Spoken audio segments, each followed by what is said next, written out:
A year-end review is a little bit like looking back at a photo album that you took of a trip.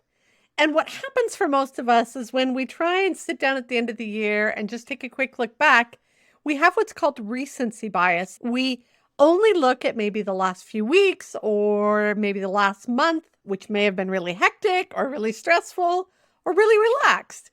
And we miss what happened throughout the entire 12-month period. So as you're getting ready to do your annual analysis, which we'll talk about in the next lesson, we want to get our minds ready to think about the entire year. In the annual analysis, there are at least 12 sheets that you can choose. You don't have to go through all of them, but choose to go through to review your last year. And in them, you're looking at everything from how you did with your values, how your character's developing, work-life balance, how you did with supervision of your team, confidence levels, where you learn things. There's a comprehensive review of the past year. What this is doing is getting you set up for the new year.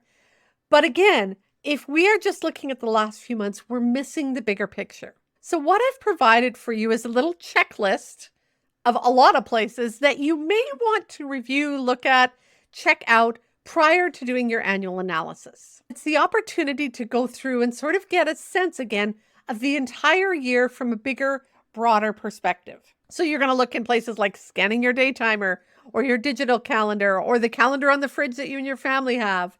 But looking at what happened, what were the big issues, time off, trips, projects that you had to deal with, things that happened with the family, kids, what was going on, getting that big perspective. You might also want to go through what were you watching? What were you looking at? Think about your Audible account. Where did you borrow books from? What were your favorite TV shows? Did you have time to watch TV? What was happening kind of in that space? Maybe your hobbies, maybe you didn't do them. But also looking at your space. I don't know about you, but I am a collector of piles of things that I meant to get to, but didn't get to.